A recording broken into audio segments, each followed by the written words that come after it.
South Korea offers every single thing a traveler could want in a destination. It has a protracted and fascinating history, a great culture, amazing food, friendly people, and excellent tourism infrastructure. In today's video, we are going to explore the top 10 places which are the best to visit in Korea. But before we get started, subscribe to our channel and turn on the notifications.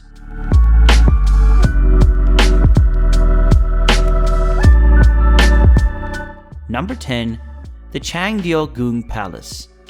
Among the 5 grand palaces structured by the Joseon dynasty in the 15th century around Seoul, Changdeokgung Palace was the preferred royal residence where the king and royal family lived their routine lives. The palace isn't just a sole building, it's a complex of buildings serving a different purpose. Some are libraries, accommodation, dining and meeting rooms.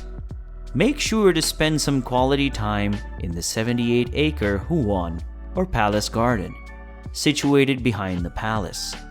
It's pervaded by pathways, green spaces, pagodas, streams, and lakes. Number 9. Busan. Did you know that you can hit the beach in Korea? Busan is considered the second largest city in the country, and some astonishing beaches and resorts border its coast. There's a huge history of the culture here too. Make sure to visit the Bulguksa Temple and the hilly village of Bukchon. Bukchon is a European-style village on the precipice above the sea level, like Korea's version of Santorini. Seafood lovers should visit Jeonju Market, the country's enormous commercial seafood market. Part of the market is unfurled to consumers, and many small restaurants will cook up your purchase so that you can eat it right there.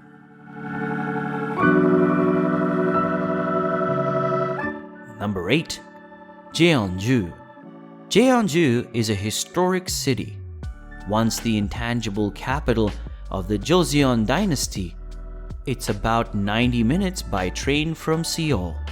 It's the place to many ancient temples and shrines, and a Hanok village. These are found throughout Korea. They are preserved neighborhoods of antique and obsolete homes, Hanoks, permitting visitors to get a real feel for life in ancient Korea.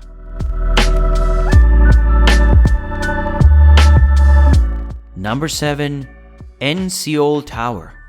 Yes, everyone visiting Seoul should go up to the city's most iconic observation tower. It is positioned on the top of a mountain, plus the height of the building itself, and gets you nearly 500 meters above sea level and below the city. It would help if you explored the surrounding mountain area. There are indoor, outdoor observation areas and restaurants on the top stories of Seoul Tower. The tower's exterior is covered in LED lighting, illuminated each night in seasonal light shows.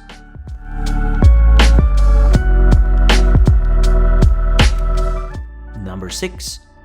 Bukchon Hanok Village. Hanok villages can be found in a few places in Seoul and around Korea, which are living museums. They are restored, restructured, and preserved old-age neighborhoods. Some are in their original location, like Bukchon, and some are recreated with Hanoks, traditional Korean homes, moved from elsewhere. They allow visitors to experience what it was like to live in Hanok and Korea 600 years ago. You can also experience the tiny narrow streets and explore Korean culture, as many Hanoks and museums that offer cultural validations exist. Many are private homes and accommodations. That's the speciality of village areas. They are truly living history because many houses are privately owned and occupied by real occupants. Bukchon Hanok Village is a famous place to explore, and it's in central Seoul, in the area in the middle of Changdeokgung Palace. and the Changdeokgung Palace.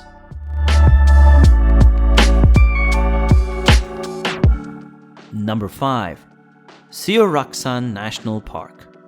Like the Yosemite of Korea, this dignified natural wonderland, Korea's first national park, has lakes, waterfalls, streams, mountains, and miles of hiking trails that allow you to enjoy and explore them. The park is famous for its natural diversity. Additionally, there are 2 Buddhist temples inside the park.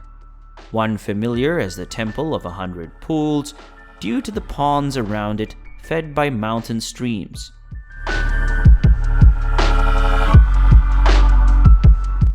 Number 4. The DMZ. DMZ is abbreviated as a demilitarized zone, and it's the no man's land border in the middle of North and South Korea. The unusual area can be visited, but only on an official guided tour. Diligently guarded and mined, the official site is 4 kilometers wide and as anciently known as the Joint Security Area. The no-shopping half-day Korean DMZ tour from Seoul comprises round-trip transportations from Seoul. Official DMZ tours embrace a visit to the 3rd tunnel cultivated by the North to facilitate an invasion of the South, and the Dora Observatory, where you can look across no man's land into North Korea.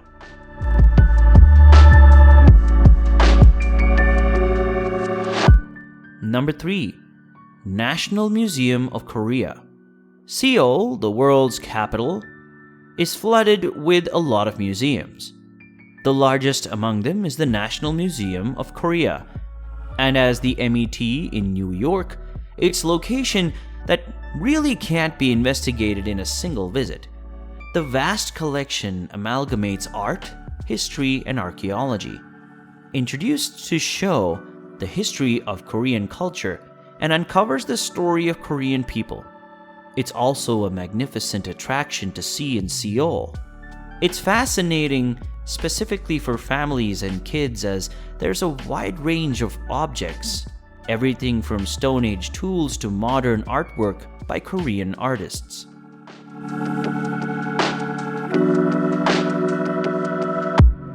Number 2. Lotte World. There's a beautiful amusement park right at the center of downtown Seoul. It's a fascinating place to spend time and a chance to incorporate yourself into real Korean commercial customs and traditions. It includes hotels, movie theaters, and a folk museum with traditional performances and other things to do like ice skating. Number 1. The Bulguksa Temple. Tourists must see Buddhist temples, among which Bulguksa Temple is considered by many to be the country's most iconic.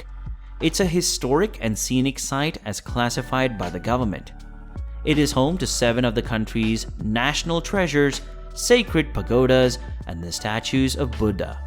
The temple is on the slopes of Mount Topum in Jeonju, the ancient capital city of Korea. It's a historic city called a museum without walls, due to historical sites and temples.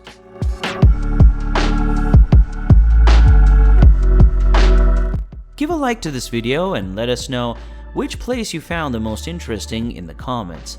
And if you're not subscribed yet, press the subscribe button and stay tuned for our next video.